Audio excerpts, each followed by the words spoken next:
Halo teman-teman XOG, saya Tobi. Izinkan selama beberapa menit ke depan saya share apa yang saya alami bersama Tuhan di masa SMA terakhir saya.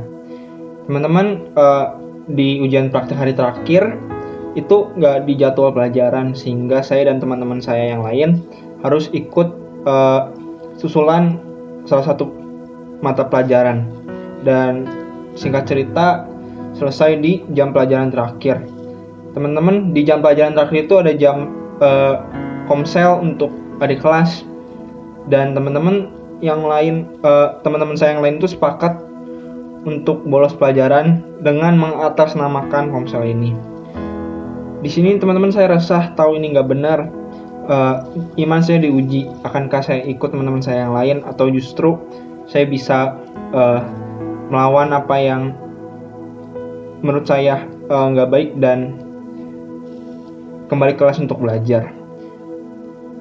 Di waktu yang singkat, saya harus memutuskan, dan saya percaya teman-teman bimbingan Roh Kudus yang diberikan kepada saya gak hanya saat itu aja, tapi setelahnya juga, sehingga saya memutuskan untuk kembali ke kelas secara buru-buru. Namun saat saya kembali ke kelas, teman-teman yang lain mengetahui saya meninggalkan mereka, teman-teman. Dan setelah sampai di kelas, satu persatu teman-teman itu masuk, dan karena saya duduk di dekat pintu, saya bisa mendengar bahwa teman-teman lain itu membicarakan saya. Ada yang bilang soal alim, ada yang bilang juga sedikit mengancam, awas ya Top, dan lain-lain. Teman-teman, tapi saya diam aja. Saya nggak berusaha membela diri saya, dan justru saya belajar untuk fokus di mata pelajaran tersebut, teman-teman. Nah, namun setelah taat dengan bimbingan Roh Kudus, dare to stand alone, justru 5 hari minggu depannya saya sakit, teman-teman. Saya 5 hari tersebut nggak masuk sekolah dengan asal-usul penyakit yang nggak jelas. Saya justru doa ke Tuhan minta kesembuhan, karena di minggu tersebut ada pra-ujian. Tapi teman-teman, itu nggak saya dapatkan.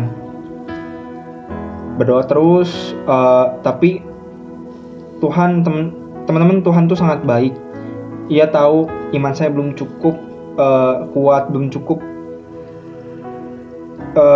belum cukup bisa untuk bertahan jika doa saya nggak dijawab, teman-teman. Sehingga ia mengirimkan salah satu teman saya, teman dekat saya, untuk bercerita kepada saya. Setelah saya sembuh, minggu depannya teman saya ini datang dan meminta saya untuk ngobrol bersama dia. Alih-alih saya mendapatkan suatu hal untuk share ke dia, tapi justru teman-teman, di momen itu Tuhan pakai untuk menjelaskan bahwa di saat saya nggak masuk, ada satu masalah yang akan berakibat fatal bila saya masuk sekolah pada saat itu, karena saya akan sangat mudah masuk dalam masalah tersebut, teman-teman.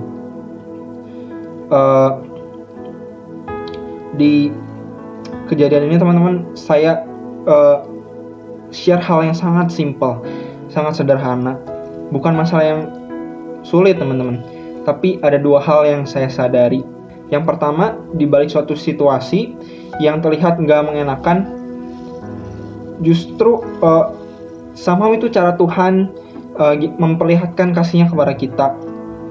Saat saya nggak membela diri saya, Tuhan nggak tinggal diam, teman-teman. Tuhan tahu masalah saya dan kebutuhan saya yang paling dalam. Seringkali saya marah atau membela diri justru karena saya takut, bukan karena saya takut dihukum.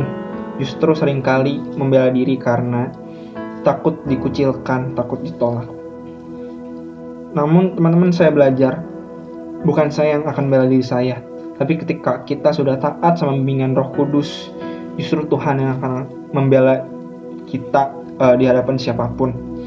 Teman-teman, Tuhan itu nggak tuli, Tuhan itu nggak buta, tapi justru kalau kita belum bisa lihat bukti pertolongannya, Tuhan itu tetap bekerja. Kita nggak akan pernah bisa mengerti apa yang sedang Tuhan kerjakan atas hidup kita kalau kita belum selesai melalui masalah tersebut. Teman-teman, yang kedua, saya belajar untuk berpegang sama Tuhan. Di tengah kesulitan pergumulan yang saya alami, bukannya saya lari, tapi saya harus mendekat dengan Tuhan. Saya harus hadapi pergumulan saya. Ketika kita udah bilang sama Tuhan, Tuhan, saya pengen berubah, saya ingin hidup di dalam Engkau. Saat itu juga kalau kita dikasih masalah, hadapi itu.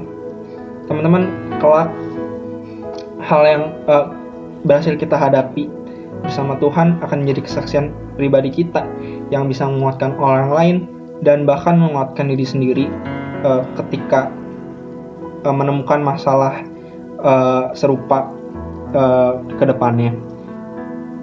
Teman-teman, seharusnya masalah itu seperti jarum suntik yang ketika jarum itu disuntikkan, masalah itu diberikan, kita semakin berpegang teguh kepada Tuhan, semakin menggenggam erat, mencengkram kuat di tangannya Tuhan. Thank you teman-teman. Sekian kesaksian dari saya. Tuhan Yesus memberkati.